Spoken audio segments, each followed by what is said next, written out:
Times today news కి స్వాగతం. Bulletin ముందుగా హెడ్లైన్స్ చూద్దాం. జోగినపల్లి లక్ష్మీ కేశవరావు స్కూల్ భవనాన్ని ప్రారంభిస్తున్న BRS working president KTR. Jammu కాశ్మీర్లోని చైనానీలో జరిగిన బహిరంగ సభలో హెచ్ఎం శ్రీ అమిత్ షా ప్రసంగించారు. ఇవాళ బీఆర్ఎస్ వర్కింగ్ ప్రెసిడెంట్ కేటీఆర్ తో ఫోన్ లో తమ ఆవేదనను పంచుకున్న రైతులు.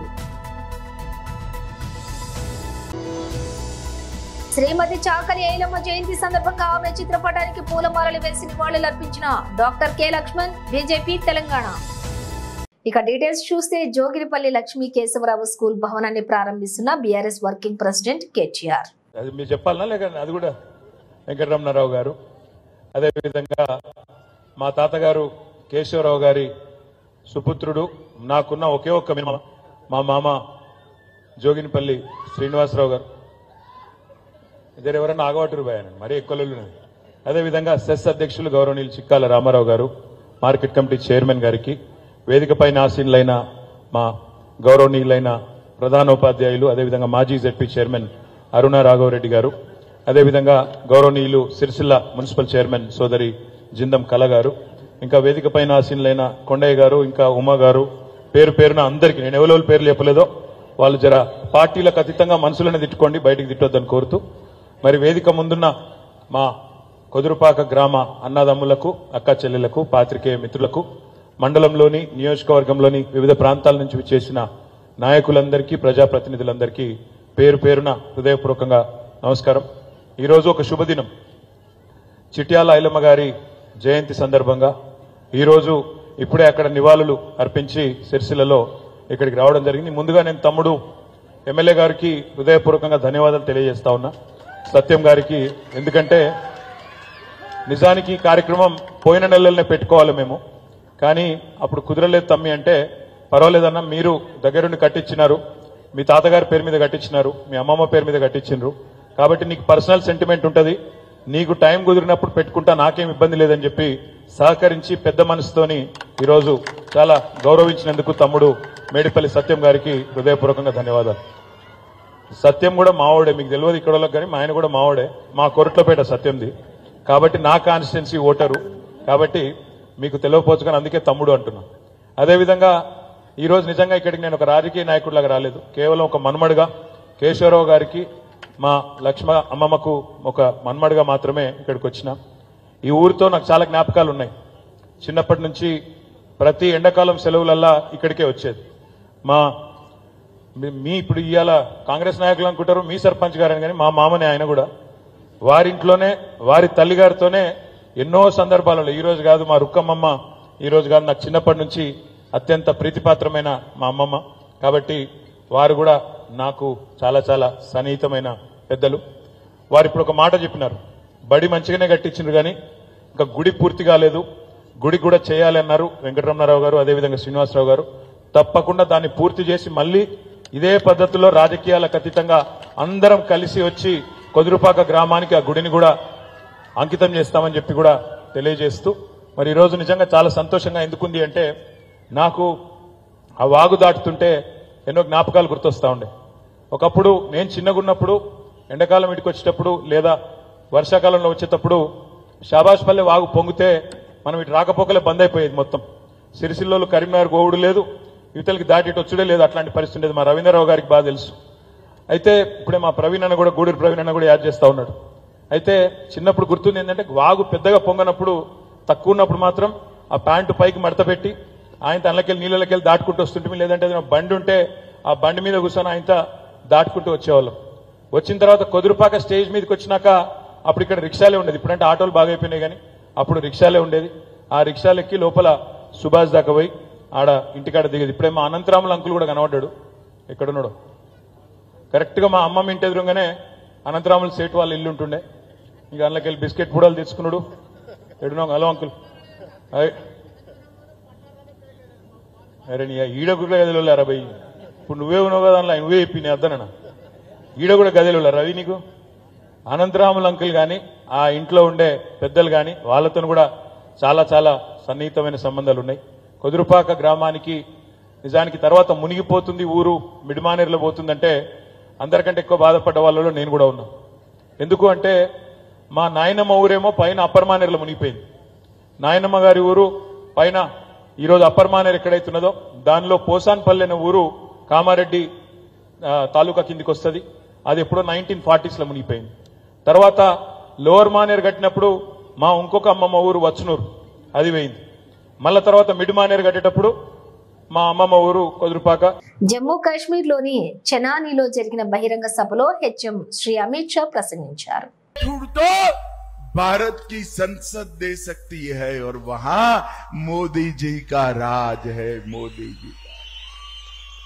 भाइयों बहनों, जम्मू कश्मीर को स्टेटहुड जरूर मिलेगा, मगर देंगे तो नरेंद्र मोदी देंगे, नरेंद्र मोदी।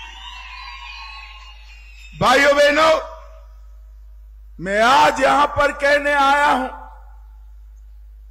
70-75 साल तक ये 3 परिवारों ने शासन किया। आप मुझे बताओ चनैनी वालों,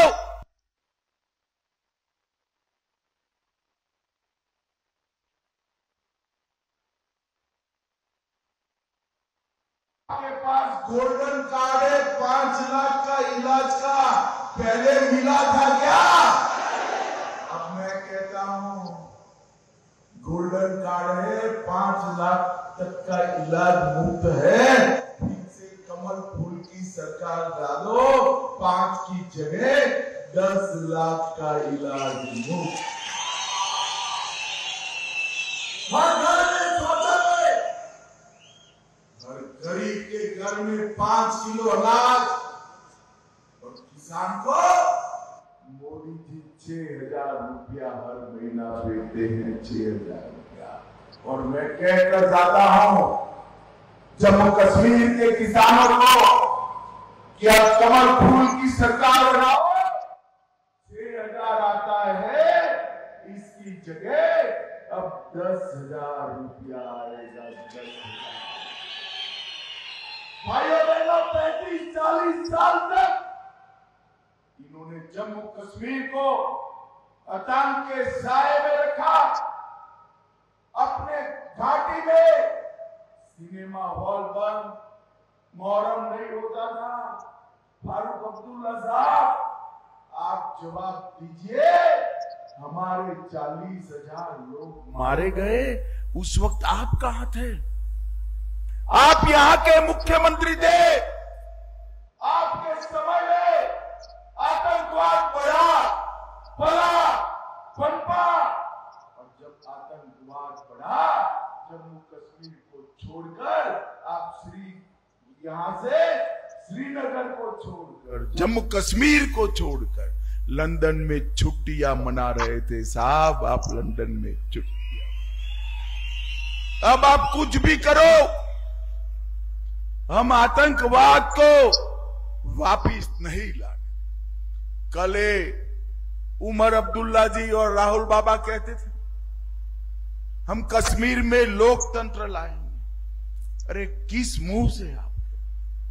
70 साल तक कश्मीर के लोकतंत्र को ये 3 परिवारों ने बांध कर रखा।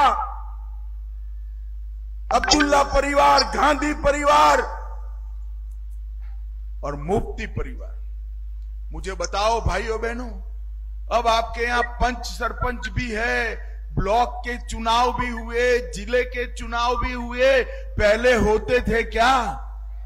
जोर से बोलो, होते थे? मोदी जी ने 40,000 जनप्रतिनिधियों को लोकतंत्र का फायदा पहुंचाने का काम हमारे नेता नरेंद्र मोदी, ये 3 परिवारों ने अपने चट्टे बट्टे को टिकटें देकर सिर्फ 87 विधायक बनाए। हमने 30,000 से ज्यादा पंच, सरपंच, तहसील पंचायत, जिला पंचायत बनाई, और इन्होंने जो भ्रष्टाचार की गंगा बनाई थी, उसको नीचे రుణమాఫీ కాలేదని మొన్న ప్రజాభవన్ ను ముట్టడించిన వికారాబాద్ జిల్లా రైతులను అరెస్ట్ చేసిన రేవంత్ సర్కార్ ఇవాళ బీఆర్ఎస్ వర్కింగ్ ప్రెసిడెంట్ కేటీఆర్ గారితో ఫోన్ లో తమ ఆవేదనను పంచుకున్న రైతులు కాంగ్రెస్ ప్రభుత్వం రుణమాఫీ చేసేదాకా మీ తరపున మేము కొట్లాడుతూనే ఉంటామని భరోసా ఇచ్చిన కేటీఆర్. చాలా బాధపడుతున్నాం. మిషన్ దగ్గర నీళ్ళు వస్తలేవట, లైట్ సరిగా వస్తలేదట, ఒకరొకరు ఇట్లా బాధ 10 సార్లు గంటకు 10 సార్లు. ఒక్క నిమిషం మాట్లాడండి. మల్లారెడ్డి అని ఒక పెద్ద మనిషి మాట్లాడుతున్నారు. నీ పిల్లలకు నీకు శుభ వందనం. నీకు దయచేసి నీకు క్షణార్థి చేస్తాం మేము రైతులమంతా. కొంచెం మీరు మంచిగా శ్రద్ధ తీసుకోండి. మీ అంటే ఈ రైతులంతా ఉంటారు. మీరు 10 పైసలు కావాలి మళ్ళీ ఎన్ని నిమిషాలు అయినా సరే ఏం బాధపడకండి. మీరు మీ అంటే ఏపుకే కట్టుకుంటాం. మేము నిన్ను కట్టుకొని మేము తిరుగుతాం. మా బాధ ఒకసారి మీరు అర్థం చేసుకోండి. ఇప్పుడు నేను 64 సంవత్సరాలు నాకు హార్ట్ ఆపరేషన్ కూడా అయింది. నా కొడుకు 1,70,000 ఉన్నాయి. నా భార్య పేరు మీద 1,70,000 3,50,000 ఉన్నాయి. నా రుణమాఫీ అయితే నాకు వేయాలి కదా సార్. ఎట్లా దయచేసి ఇంతమంది జనంత మంది లేదు సార్. ఇక్కడ చాలా మంది ఉన్నాం. 300 మంది 400 మంది ఉన్నాం సార్. ఇక్కడ మేడం వచ్చింది. ఇక్కడ నమస్కారం సార్. బాగున్నా, మీరు బాగున్నారా సార్?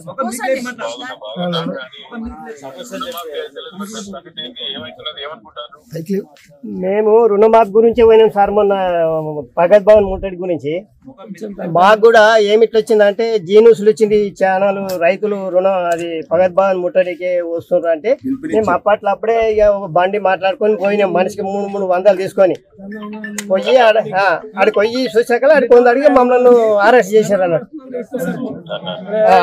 ఆడికి వెళ్ళి మేమేంటి సార్ మేము వచ్చింది సార్ని కలిసి అడగానికి వచ్చాం, మాకు రుణమాఫీ కాలేదు అని అంటే వాళ్ళు ఏమన్నారంటే ఆడ చెప్తారు సార్, మీరు సార్ అక్కడనే ఉన్నారు, మీరు అక్కడనే చెప్తారు పదా అని మమ్మల్ని బల్బ్ చేసి బండి ఎక్కించు. బండి ఎక్కించి ఈ సంజీవరెడ్డి నగర్ పోలీస్ స్టేషన్ లో ఒక 1.5 గంట సేపు ఉంచారు. 1.5 గంట సేపు ఉంచి ఇక మళ్ళా తర్వాత ఇక పంపించారు మమ్మల్ని.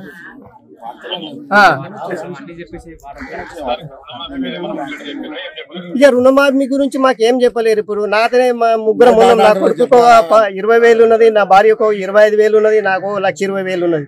ముగ్గుట్లో కూడా ఒక్కరికి కూడా రాలేదు. ఒక్కరికి వచ్చింది అరే వచ్చింది కాదు ఇంత అని అనుకుంటున్నాం. అట్లా కూడా రాలేదు మా ముగ్గుట్లో కూడా. ఎవరిని అడిగినా నో డాటా అని చెప్తున్నారు. మీ తరఫున మేము గట్టిగా కొట్లాడతాము, మీ తరఫున గట్టిగా మాట్లాడుతూనే ఉంటాము. అవును సార్, ధైర్యంగా ఉండండి. అసెంబ్లీలో కానీ బయట కానీ ఇది ధైర్యంగానే ఉంటాం సార్. మేమేమి ధైర్యం లేకపోతే ఆందాక ఒకటి మా సార్.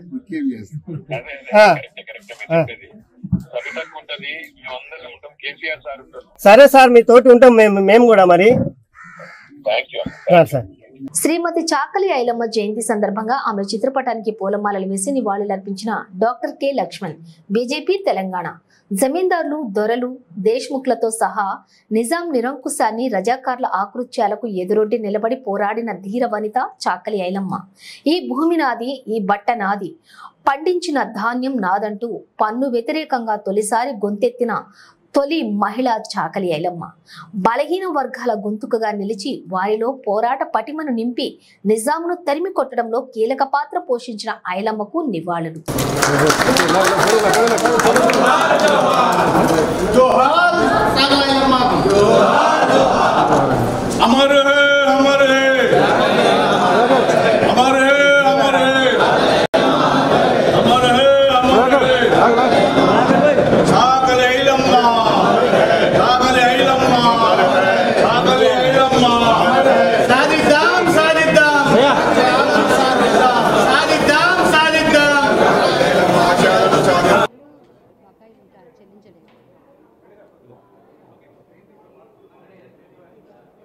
అధ్యక్షులు ఓబీసీ మోర్చా ఆనంద్ గౌడ్ గారు,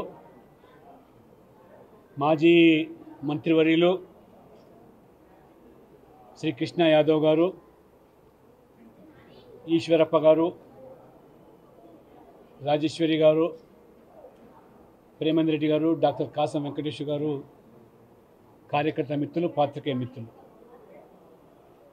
భారతీయ జనతా పార్టీ రాష్ట్ర కార్యాలయంలో చాకలి ఐలమ్మ 129వ జయంతి ఉత్సవాలు ఆనవాయితీగా జరుపుతూ ఈ వృత్తిలో ఉండేటువంటి చాకలి సామాజిక వర్గానికి ఆ వృత్తులను కాపాడాలని, ఆ వృత్తులు ఇంకా ఆధునీకరించి ఈరోజు సంపద సృష్టించేటువంటి ఈ వర్గాలు ఏ కుల వృత్తుల మీద ఆధారపడి జీవిస్తున్నారో, నేత, గీత, మత్స, కమ్మరి, కుమ్మరి, వడ్రంగి, చాకలి, మంగలి, ఈ అన్ని వృత్తులను నరేంద్ర మోడీ గారు ఈ వృత్తులు లేని, ఈ కులాల మీద ఆధారపడేటువంటి వర్గాలు లేని సమాజమే లేదు.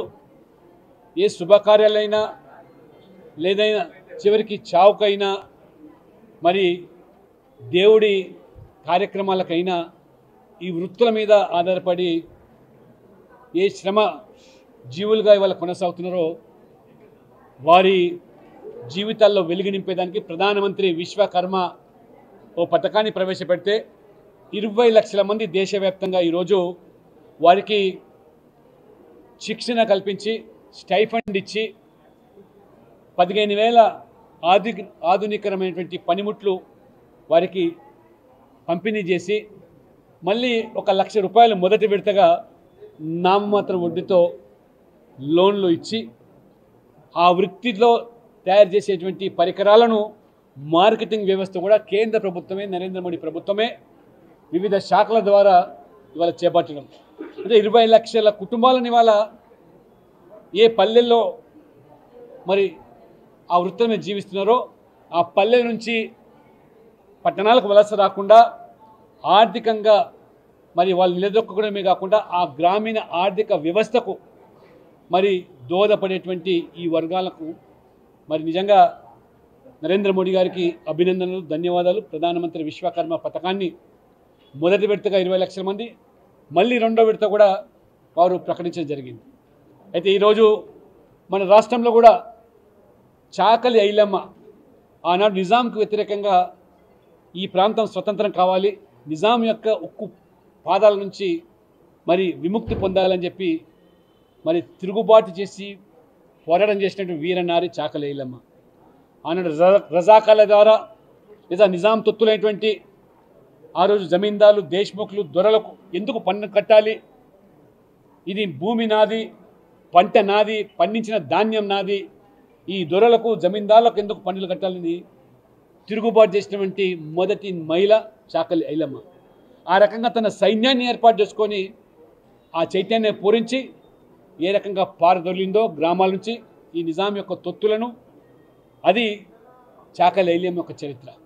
ఆ కనుమరుగైన చరిత్రను భారతీయ జనతా పార్టీ తెలంగాణ విమోచన పేరు మీద మరి వెలుగులోకి తీసుకొచ్చి భావితరాలకు స్ఫూర్తినిచ్చే విధంగా ఏ బలహీన వర్గాలు అణిచివేయబడ్డారో వారిని తిరుగుబాటు చేసి ఆ పోరాట పటిమ నింపి నిజాంకు వ్యతిరేకంగా మరి ఏ రకంగా పోరు సల్పారో అది ఆ చాకలి ఐలమ్మని స్ఫూర్తిగా తీసుకొని ప్రభుత్వాలు మరి ఇవాళ ఈ రాష్ట్రాన్ని పాలించే ప్రభుత్వాలు ఆ యొక్క రజాకార్ల వారసత్వంతో ఉన్నటువంటి మజ్లిస్ పార్టీకి తల ఒగ్గి ఇలాంటి వీర నారీల చరిత్ర చాకలి ఐలమ్మ కానీ, దొడ్డి కొమరయ్య కానీ 45వ FIDE చెస్ ఒలింపియాడ్ ఛాంపియన్లతో ప్రధానమంత్రి శ్రీ నరేంద్ర మోదీ సంభాషించారు. सर, ये फर्स्ट टाइम इंडिया ने दोनों गोल्ड मेडल जीते और टीम ने जिस तरीके से प्रदर्शन किया है वो बहुत ही बढ़िया था. मतलब 22 में से 21 पॉइंट बॉयज ने और 22 में से 19 पॉइंट गर्ल्स ने, टोटल 44 में से 40 पॉइंट हमने लिए. इतना बढ़िया प्रदर्शन आज तक पहले कभी नहीं हुआ. कभी नहीं. वहां पर क्या माहौल था? पहली बार हम जीते, सब लोग हमारे लिए भी खुश हो गए बहुत, क्योंकि हमने इतना खुशी मनाया. तो सबने एक्चुअली हर अपोनेंट्स ने भी आके हमें बधाई दी और हमारे लिए एक्चुअली खुश हो गए, even our opponents also. Sir, हमने देखा है कि लास्ट कुछ सालों में बहुत सारे जो स्पेक्टेटर्स है वो बहुत रूट कर रहे थे कि दूर दूर से वहाँ पे सिर्फ देखने आए थे ये मैच को, जो पहले मेरे हिसाब से इतना नहीं होता था. तो आई थिंक चेस की भी काफ़ी पॉपुलैरिटी बढ़ गई. तो हमें देख के बहुत अच्छा लगा कि रूट कर रहे हैं.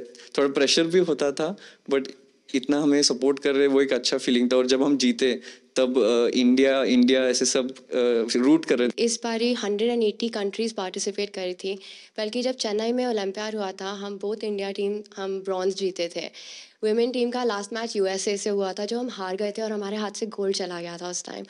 तो हम फिर से उनके साथ इस बार खेले। फिर इस बार हम बहुत ज़्यादा मोटिवेटेड थे कि इस बार इंडिया को गोल लाना ही है, इसको हराना है, इनको हराना ही है। वो मैच फाइनली बहुत क्लोज था और ड्रॉ में फिनिश हुआ, but we went on to win the gold sir. पर हम इस बारी अपनी कंट्री के लिए जीत कर ही वापस आने वाले थे, और कोई सेकंड वे नहीं था। नहीं, ये मिजाज होता है तभी तो विजय मिलता है।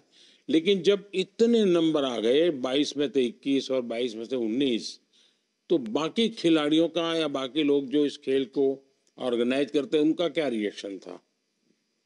Sir, I think Gukesh wants to answer that, but I just want to say one thing कि उसमें हमने इतनी कन्विंसिंगली जीता, स्पेशली ओपन टीम में ऐसे लग रहा था कि कोई पास भी नहीं आ सकता है। और हमारी वुमेन टीम में हम पहले 7 मैचेस जीतते गए, फिर थोड़ा छोटा सा सेटबैक आया, हमने रेजिलियंस दिखाई, हम वापस आए। पर हमारी ओपन टीम ने तो सर मतलब मैं क्या ही बताऊं, I think Gukesh being on board 1 was better to answer that, पर वो भाग के ले गए। Yeah, this experience was really a great team effort. Every single one of us was in like excellent form, and we were all super motivated because in the 2022 Olympiad we were very close to winning the gold medal, but then there was one game which I had played and I could have won, which would have guaranteed gold medal. I unfortunately lost that game, and it was heartbreaking for everyone. So this time we were all super motivated. Shri Rahul Gandhi హర్యానాలోని అసంద్లో ప్రజలను ఉద్దేశించి ప్రసంగించారు. కాంగ్రెస్ అగ్రనేత రాహుల్ గాంధీ గురువారం Haryana assembly ఎన్నికల ప్రచారానికి సిద్ధమయ్యారు. అసంద్ మరియు బర్వాలా నియోజకవర్గాల్లో ర్యాలీలను ఉద్దేశించి ప్రసంగించారు. ఇక్కడ పార్టీ ఐక్యతను ప్రదర్శిస్తుందని భావిస్తున్నారు. ఎందుకంటే పోరాడుతున్న నాయకుల మధ్య కేంద్ర నాయకత్వం గందరగోళ సంధిని నిర్వహించింది. ప్రచారానికి దూరంగా ఉన్న కుమారి సెల్జా తన అంతర్గత పార్టీ మిత్రుడు రణదీప్ సుర్జేవాలా మరియు హర్యానా మాజీ ముఖ్యమంత్రి మరియు కాంగ్రెస్ సీనియర్ నాయకుడు భూపిందర్ హుడాతో కలిసి రాహుల్ ర్యాలీలో చేరనున్నారు. ఫ్యాక్షన్ పోరు క్యాడర్ పై ప్రభావం చూపుతుందని పోల్ మేనేజర్లు సూచిస్తున్నారు. మరియు ఎన్నికల ప్రచారం देव के साथ चिल्लाओ, 24 घंटा चिल्लाओ, हमें कोई फर्क नहीं पड़ता, मर जाओ। ऐसा हरियाणा हमें नहीं चाहिए। हमें हरियाणा ऐसा चाहिए जहां बच्चे ना रोएं, जहां पिता अपने बच्चे के गले लग सके,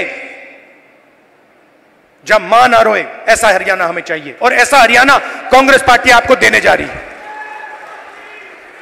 अब आप मुझसे पूछोगे ठीक है, आपने कह दिया, बताओ कैसे। मैं आपको शुरुआत की बात कर रहा हूं। पहला कदम महिला शक्ति, 2000 रुपए हर महीने महिलाओं को और 500 रुपए का गैस सिलेंडर। दूसरा कदम, जो 2 लाख वैकेंसीज सरकार में आज खाली पड़ी है युवाओं के लिए, हम वो भर के आपको दे देंगे। किसान को एमएसपी गारंटी करके हरियाणा की सरकार देगी, और जो आपका बीमा का पैसा है वो आपको एकदम मिलेगा। जैसे ही नुकसान होगा उसके एकदम बाद आपको बीमा का पैसा मिलेगा। गरीबों के लिए घर, 100 गज के प्लॉट और 3.5 लाख रुपए 2 बेडरूम के घर के लिए, और 300 यूनिट फ्री में बिजली। मगर ये लड़ाई सिर्फ हरियाणा की नहीं है, मैं आपको बताऊं, ये लड़ाई हिंदुस्तान की लड़ाई है, और ये लड़ाई कॉन्स्टिट्यूशन को बचाने की लड़ाई है। मैंने इसके बारे में बहुत सोचा है, ये हो क्या रहा है, ये बीजेपी के लोग कर क्या रहे हैं। ये कॉन्स्टिट्यूशन पर आक्रमण कर रहे हैं। जो हिंदुस्तान के गरीब लोग हैं, कमजोर वर्ग के लोग हैं, कॉन्स्टिट्यूशन उनकी रक्षा करता है, और बीजेपी कॉन्स्टिट्यूशन को मिटाने की कोशिश कर रहे हैं। वो कह नहीं सकते, ऐसे स्टेज पे आकर वो कह नहीं सकते कि हम कॉन्स्टिट्यूशन को मिटा देंगे। मगर वो करते हैं। सारी की सारी संस्थाओं को आरएसएस के लोगों के हवाले कर दी है। पूरा कंट्रोल नागपुर का है, उसमें हिंदुस्तान के 90% लोगों के लिए कोई जगह नहीं है। आप देख लीजिए, आप लिस्ट निकालिए, जिन जिन लोगों को आरएसएस ने हिंदुस्तान की संस्थाओं में डाला है, लिस्ट निकालिए, चाहते हो मैं दे दूंगा आपको। తిరుమల లడ్డూ ప్రసాదం తయారీలో ఉపయోగించిన నెయ్యిలో జంతువుల కొవ్వు కలిసిందనే విషయం కలకలం రేపిన సంగతి తెలిసిందే. ఈ విషయంలో హిందూ సంఘాలు, ధార్మిక సంస్థలు ఆగ్రహం వ్యక్తం చేస్తున్నాయి. ఓవైపు తిరుమల లడ్డూపై ఆగ్రహావేశాలు వ్యక్తమవుతున్న వేళ విజయవాడలోని దుర్గమ్మ లడ్డూ తయారీలో కూడా లోపాలు ఉన్నట్టు బయటపడ్డాయి. దుర్గమ్మ లడ్డూ ప్రసాదంలో వినియోగించే జీడిపప్పు ప్యాకెట్లపై లేబుల్స్ లేవని తనిఖీల్లో వెల్లడైంది. లడ్డూ ప్రసాదం నాణ్యతపై భక్తులు అనుమానాలు వ్యక్తం చేయడంతో ఫుడ్ సేఫ్టీ అధికారులు తనిఖీలు చేపట్టారు. ఈ తనిఖీల్లో అవకతవకలు బయటపడ్డాయి. కాంట్రాక్టర్లు నాసీ రకం సరుకు సరఫరా చేస్తున్నట్టు తనిఖీల్లో తేలింది. నాణ్యత లేని 1100 కిలోల కిస్మిస్, 700 కిలోల జీడిపప్పును అధికారులు తిప్పి పంపించారు. ఇంకోవైపు లడ్డూ తయారీలో ఉపయోగించే ఆవు నెయ్యి, బెల్లం, శనగపప్పు నమూనాలను కూడా పరీక్షించేందుకు హైదరాబాద్ కు పంపించారు. అత్తాపూర్ మూసీబెడ్ లో రెవెన్యూ అధికారుల సర్వే. రంగారెడ్డి జిల్లా కలెక్టర్ ఆదేశాల మేరకు రాజేంద్రనగర్ ఆర్టీఓ వెంకటరెడ్డి అత్తాపూర్ ఆటోనగర్ ప్రాంతంలో సర్వే నిర్వహిస్తున్నారు. సర్వే అనంతరం మూసీ పరివాహక ప్రాంతంలో నిర్మించిన భవనాలకు మార్కు చేస్తున్న సిబ్బంది. ఎలాంటి అవాంఛనీయ సంఘటనలు జరగకుండా పోలీస్ బందోబస్తు నడుమ సర్వే.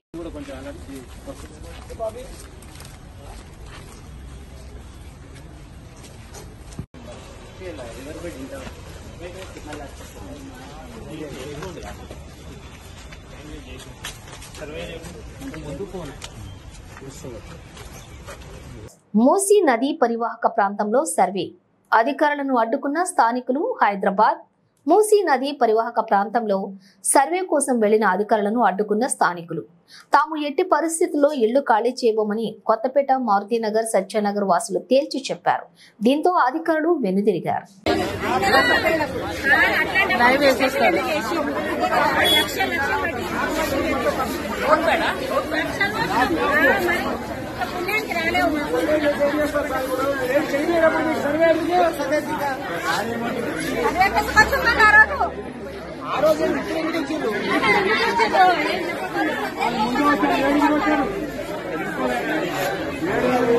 టీడీపీ నేత మాజీ ఎమ్మెల్యే వంగవీటి రాధాకృష్ణ స్వల్ప గుండెపోటుకు గురయ్యారు.